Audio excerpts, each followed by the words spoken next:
listeners. Welcome to Grief Out Loud. Remember the last time you tried to talk about grief and suddenly everybody left the room? Grief Out Loud is opening up this often avoided conversation because grief is hard enough without having to go through it alone. We bring you a mix of personal stories, tips for supporting children, teens, and yourself, and interviews with professionals in the grief world. Platitude and cliche-free, we promise. Grief Out Loud is hosted by me, Jana DeCristofaro, and produced by the Dougy Center for Grieving Children and Families in Portland, Oregon.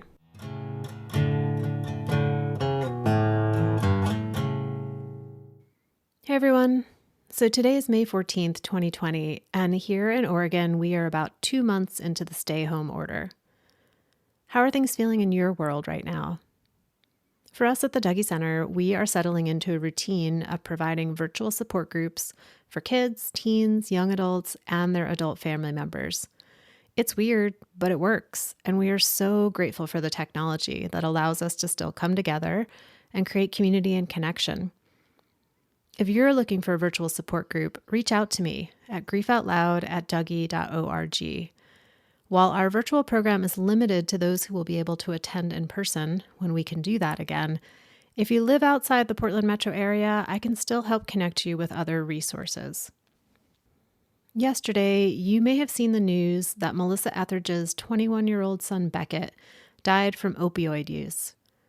I saw her post about his death just as I was finishing up editing this episode, and it made me catch my breath. That's because this episode, with author Paula Becker, is also about the death of a child who struggled with substance use and addiction throughout his teen and young adult years.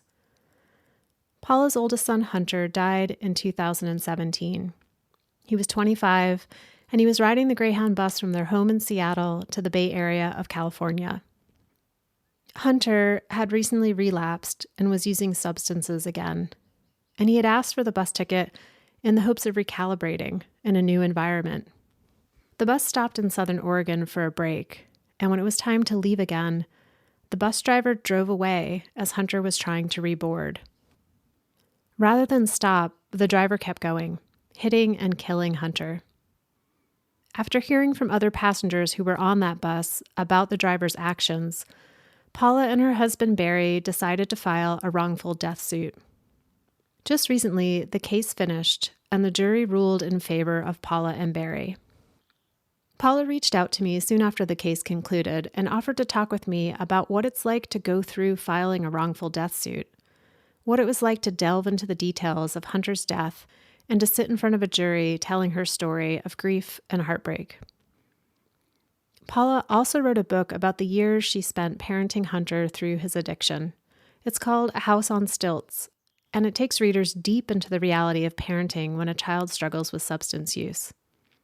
While Paula had braced herself many times for the reality that addiction could end Hunter's life, she never imagined that he would die the way he did. Paula, thank you so much first for writing this book, A House on Stilts, and also for reaching out to me and allowing me to read it, and for being on Grief Out Loud today with me. Oh, thank you so much. I'm so happy to be talking with you. Let's start where we usually start on Grief Out Loud, with talking about our person. So tell us a little bit about your son, Hunter. When you think of him, what age do you think of him being? That is such an interesting question, Jana. Hunter was 25 when he was killed, and I think because he still feels very present to me, I think of him as 25. But part of the complication of my relationship with Hunter is that he suffered from addiction for about 10 years before he was killed. And the kind of sort of anticipatory grieving that I went through during those years caused me to kind of have to lose sight and lose hold of the memory of who he was as a child.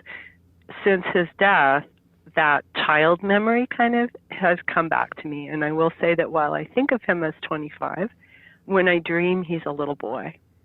Oh, what kind of little boy was Hunter? Oh, he was just a fierce, energetic, whip-smart little boy. He loved to read. He loved to climb.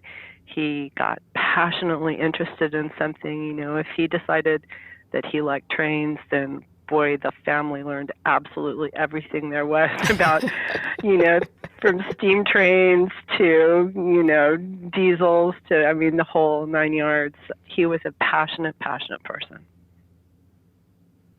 So you mentioned Hunter struggling with substance use for many, many years. And I was thinking about how, as a culture, as a society, our understanding of substance use and struggles with addiction are changing, like our understanding of what that is. How did your personal understanding of that struggle shift over time? I feel like even in the 2.5 years since Hunter was killed, that society has become much, much more compassionate around the issue of addiction, and that we have much more understanding how devastating it is for families, So it's not as much about blame, and it's more about compassion, both for the person who is battling addiction and for the family. Now, when we were going through all of this, was starting back in about 28, 29, 2010, when he went to his first rehab, nobody was talking about it out in the open. It wasn't in the newspaper. There was a lot more, I wouldn't say among my personal community, blame. I did not feel that, but there was quite a lot of horror and kind of pulling back when I would reveal what we had going on. And I think it was a very natural impulse among other parents, even kind parents, to say, oh my God, if it can happen to Paula and Barry, it can happen to me, and I don't want it to happen to me. Yeah, like that instinctual distancing. Mm-hmm. I don't want to hear about this because then I might have to imagine how it could be part of my life. Right. And I understand that, because I, probably would have been the same way if I had not had this come into my life. It's very much easier to say, la, la, la, that I'm not going to look at that. But unfortunately, more and more people in our society do not have that choice anymore. This is kind of an odd question, but you just mentioned how you could imagine if you had been in a different role, you might have been in that place of like, I don't want to look at this. Was that an element of your experience throughout Hunter's struggle with substance use? Were there times where you're like, I don't want to look at this? Yeah, well, I didn't want to look at any of it, but I feel like it took a lot of convincing for me to see what was right in front of my face, because I had so much faith in Hunter as a reasonable person, because he was a very, reasonable child and thoughtful about things. And so when the behaviors that I was seeing did not fit into the metrics that I had for understanding Hunter's behavior, instead of saying, whoa, the house is on fire, I thought, well, this can't possibly be what I'm seeing. And, I know that, he's going to self-correct, or we'll take these interventions, and surely something will work. I was in that kind of hopeful denial. That's a natural kind of a thing. We can't, most of us who haven't had experience with the kind of issues that come up when a family member is abusing substances, it takes a while to kind of learn what that world looks like. And that world is changing, of course, as you're learning what it is. It's very much a feeling of being off balance. I did not identify some of what I was feeling during those years as grief until after Hunter was killed. And after he died, I could look back at that decade and I could say, oh my God, I was grieving my idea of what I was afraid his future would be, and I was grieving the loss of that child that I felt like I couldn't think about anymore because it made me just so sad. And I was grieving his present because I felt like he was changing something drastically for the worse. And to be able to identify that subsequently as grief gave me so much relief. And I feel like, if I have a message for families who are going through a child's addiction right now, it's okay to claim the fact that what you're feeling is grief, and naming something is a very powerful thing.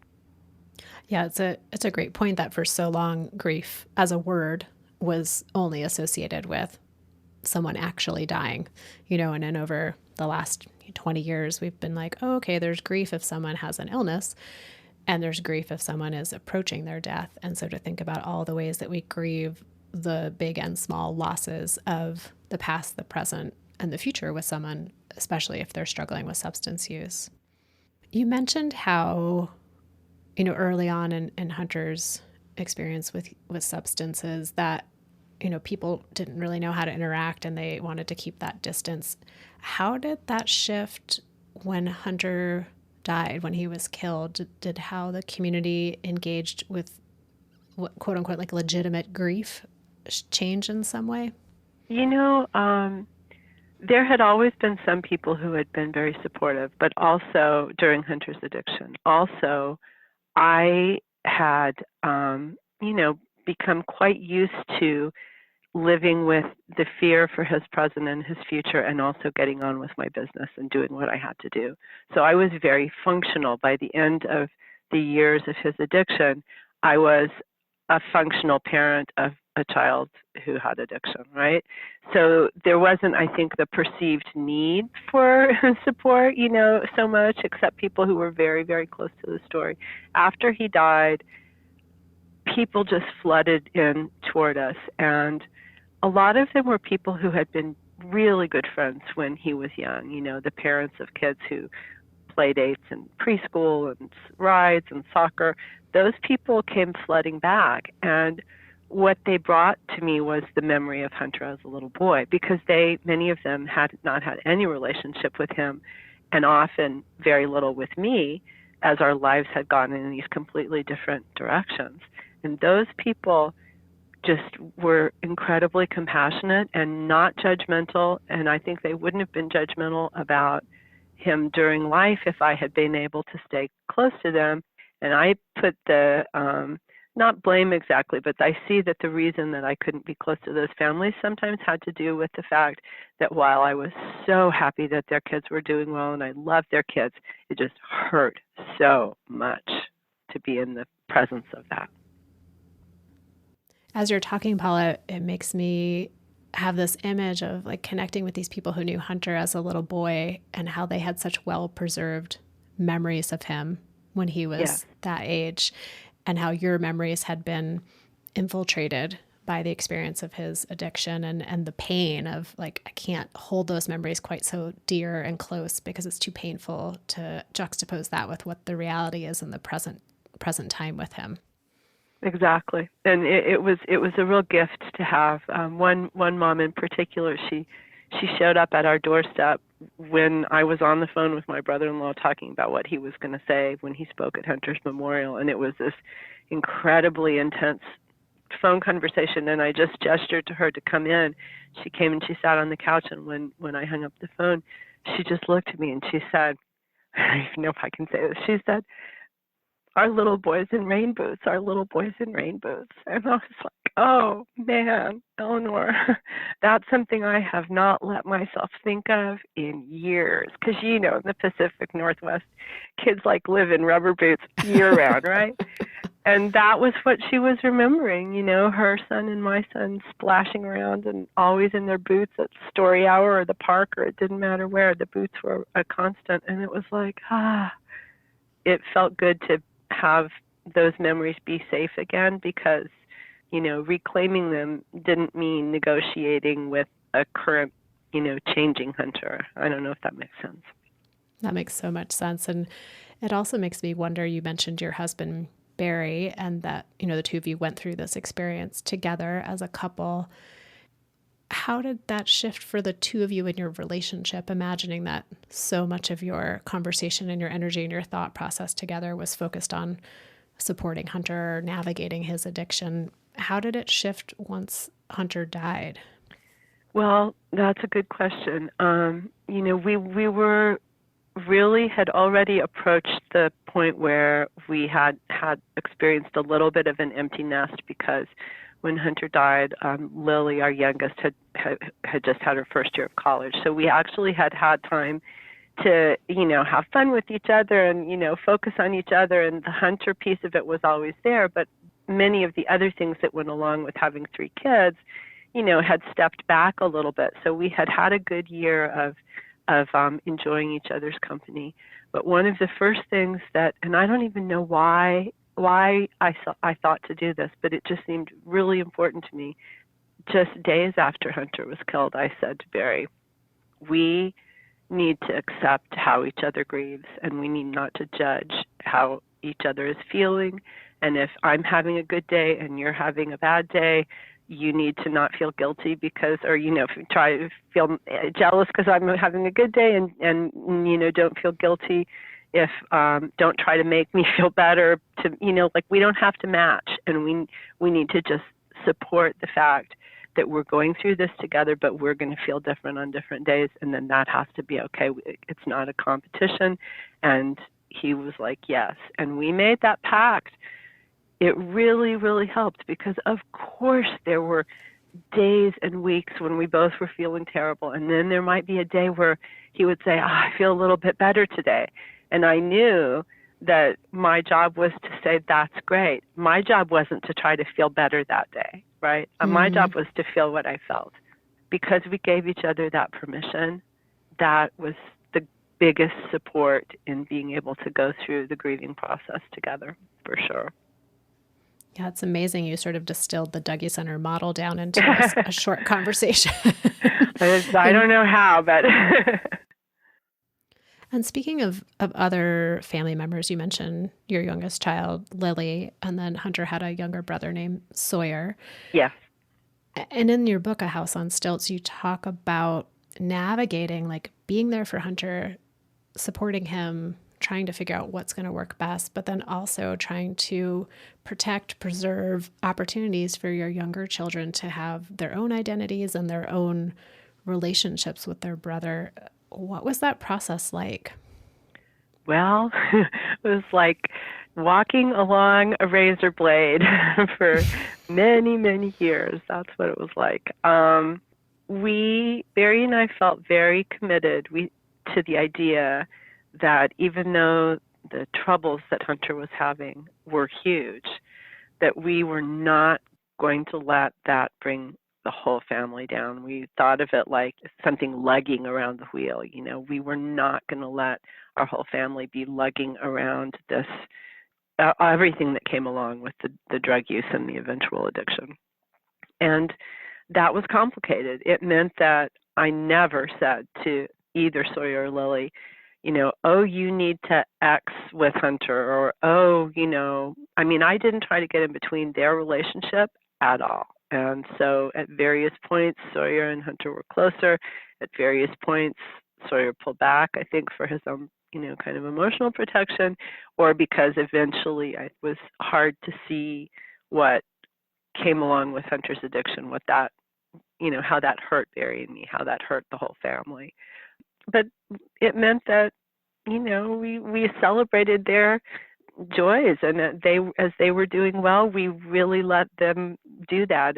And there were times that the two things overlapped. I remember particularly one time, Hunter really wanted to show up for them too, and he would, even though sometimes it was hard. And one time he showed up for one of Lily's high school plays, and I could tell that he was having a lot of anxiety around it, and, he felt very, very different from a lot of the other siblings who were older graduates or whatever, standing in that line waiting to get into the theater. And that when the other parents would say, oh, well, what do you do, Hunter? He did not have a good answer for that at that point, and it was scary and hard, but he would still show up. So the two things overlapping, that happened a lot. And I tried to be there if Sawyer and Lily asked questions, but I tried not to thrust any information about what was happening with Hunter on them unless they absolutely needed to know. And I'm imagining other parents out there who have, a family member, whether it's a child or another family member who has an addiction or struggled with an addiction or substance use, having some fear or concern of other people in the family being vulnerable to that. And how did you manage maybe that fear, that anxiety, and also talking with Sawyer and Lily? So I think that is a huge concern, and I'm basing this. I mean, I dodged that bullet, thank goodness, because that would have been like I was carrying what I thought was as much as I could carry. I mean, we don't get to say, right? But I'm glad I didn't have to carry two kids with addiction, but many people do, and people come up to me at readings, especially because a lot of the people who come to hear me talk about my book, A House on Stilts, have a child who's going through addiction, and many times someone will say to me afterwards, both my kids are on the street. But I have two kids. I lost the older one. The second one is, in active addiction. I mean, that is a story that I hear a lot. And there are also families who are, often it's the younger, but sometimes the older child who isn't struggling with addiction is just brought to their knees by grief and pain and depression because of the situations that have been brought into their life because of their siblings' addiction. And I think this was something I was sort of vaguely aware when we were going through it. Oh, we should, yes, Hunter needs therapy, but, we should, offer Sawyer and Lily therapy. And we did, and some of that was taken, but I didn't see nearly as much that addiction is a disease that affects the whole family, and that there should be, treatment, really good treatment available to everybody to support them going through this. It can't fix it, but it can support them getting through this without further damaging their own psyche and spirit. So, Paula, changing direction a little in our conversation, a big part of your story is that, Hunter struggled with addiction, and he ended up dying because he was killed. He was hit by a bus, and your family filed a wrongful death suit against that bus company, which is an experience that I think families have, but a lot of families don't. We don't hear about it that much publicly. So what was that experience like for you? Well, it's really interesting.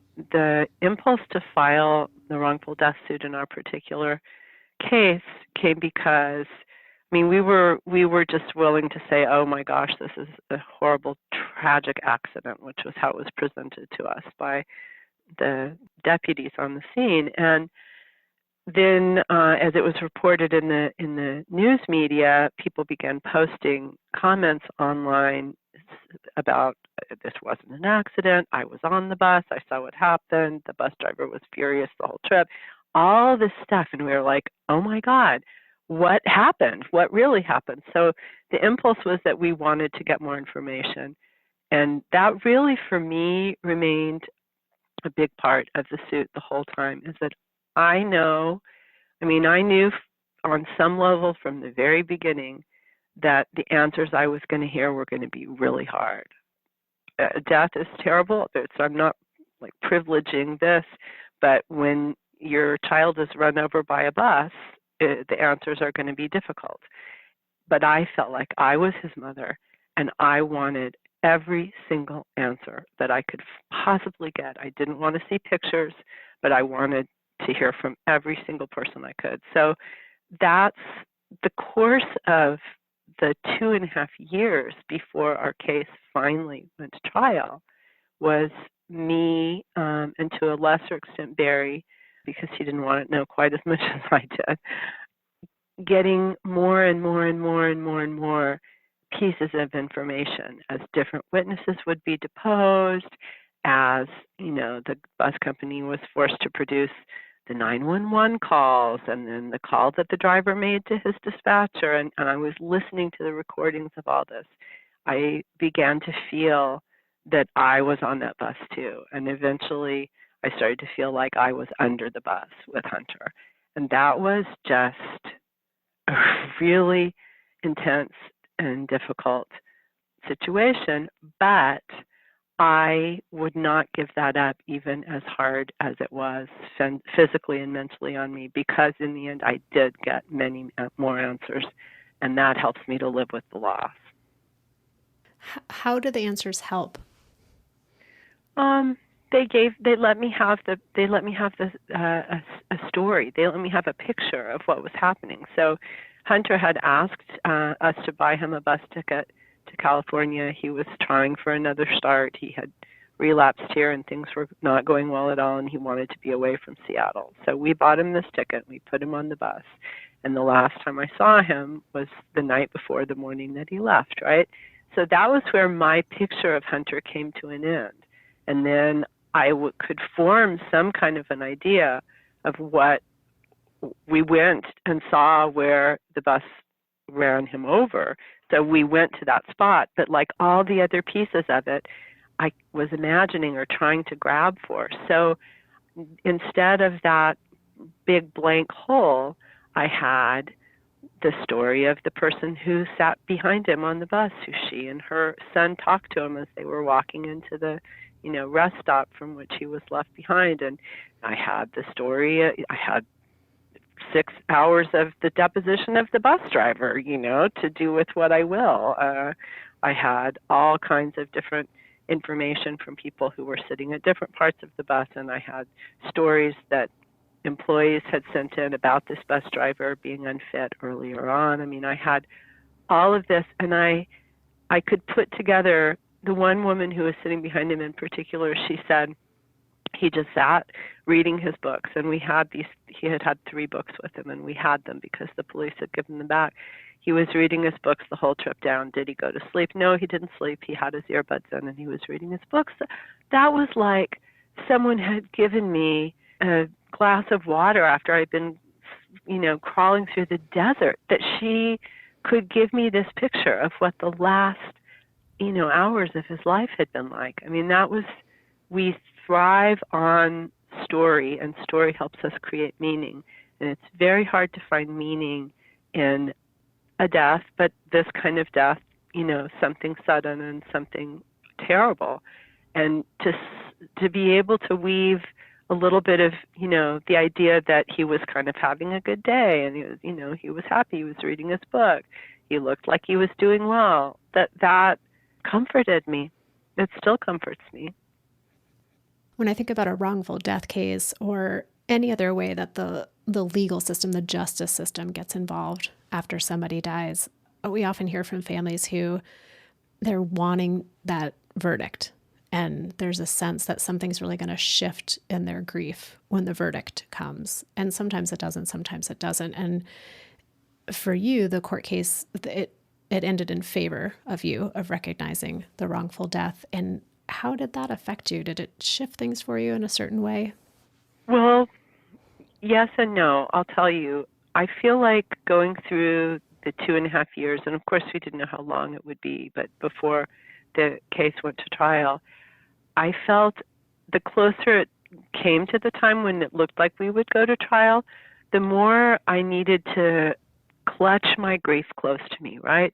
So it had been 2.5 years, and I was still in grief, and I imagine I will always grieve Hunter's death. I can't imagine anything else. But I felt, instead of letting myself have good days as the trial approached, that I needed to hold on to those bad days. I needed to hold that intense grief and not let myself go on to other work. I needed to do the grief work and just the grief work all the time, because I knew I was going to have to go into the courtroom, and I was going to have to sit on the witness stand, and I was going to have to unfurl my grief, because we were not asking economic damages. We were asking pain and suffering, Hunter's pain and suffering, and our pain and suffering. And I was going to have to sit there and show them with my story and myself physically how much I was suffering. And I was, but instead of embracing the natural progression of moving farther from the bereavement and things evening somewhat, which I think happens for a lot of people, I had to remember always what it felt like to be in those first days, weeks, months. And that took a physical cost on me. I mean, that was a little difficult. So what I felt when we went to court, I felt very, very vindicated that the jury agreed that his death was outrageously wrong. And what changed for me was immediately I didn't have to keep holding my grief like that, and I could just like exhale, and that I had done that thing that I needed to do, which was to like lift that curtain and say, this is how much it hurts. The trial was almost 2 months, or a little more than 2 months ago. And I've certainly had some bad days since then, but I've also had a lot of good days. And I've had a lot of days where I felt like Hunter was released in some way. And I also felt that having his name spoken again and again and again, and having his story told in court, was sort of karmically healing for him. And after him having had what turned out to be a really difficult life, difficult young adulthood, that there was something that had taken the weight of the ending of his life and lifted that. And part of that was being able to tell the story in a sacred court of law. I'm sitting with this image of you having to retain and allow the grief to sit in its intensity, almost like in a steam room without opening the door the whole time you're preparing for court, and then having to go into court and sit on the witness stand and open the door and in a way try to like prove that your steam is real and prove That's that a very good description. Yeah, it was like that. I thought of it like, if you had an amputation, and instead of letting the wound heal, every single day you rub the edge of it on a cheese grater to make it bleed again. That's what it felt like. But the steam room story is actually probably more balanced. Well, and I think about the fact that grief is a very tangible thing, but it's also a very ephemeral, hard to describe, hard to concretize experience. And then having to bring it into court and lay it out. Like, here's things you can see that prove my pain, that prove my suffering as a grieving mother. Yep. That's it. Exactly. Paula, what would you most want Hunter to know about you, about your life, about your family's life? I love that question. I feel like he does know it, so I'll say that I feel like what I tell him, whatever that means, wherever he is or however that works out, all the time, that I love him so much, and I know he always knew that in his life. Our last words to each other were how much we loved each other, and I want him to know that we are doing okay, and that I will use his story to do good for other people and to try to help people understand that they owe it to themselves to show up for people who are struggling and for their families with compassion. Yeah, that comes through so blazingly clear in your book. The way you write about your experience of being a mother of Hunter and being with him every step of the way through his struggles with addiction and preserving his humanity and always seeing into the core of him and the humanity of him and connecting with that, with your love like that. It's just so clear in your book. Oh, thank you. Thank you for saying that. Thank you. I'm so glad that comes through. That was our reality, Well, Paula, I want to thank you again for writing this book, for coming on the show today, to talking with me and our listeners about Hunter and about you as a mother. Thank you so much, and thank you for all the good work that you and the Dougie Center are doing for people around the world with this podcast. Well, listeners out there, please go get this book. You got to read it. It's not an easy read. It's well written, so it's easy to read that way. But as Paul and I were talking before we recorded, it's pretty searing. And that's what I'm going to say about it. Please go get the book. Paul, is there any particular way if people wanted to connect with you that they should reach out? Sure. Yes, I have a website. It's paulabecker.org, and you can contact me through that. I'm also on Instagram at Paula Becker Now, and also on Twitter at Paula Becker Now. And I would be very happy to talk to anybody. And listeners, the book again is A House on Stilts, Mothering in the Age of Opioid Addiction. And thank you for listening, for being part of this community. If you want to hear any of our past episodes, you can find them wherever you find your podcasts or at our website, dougy.org. And thanks for listening, and hope you'll join us again next time.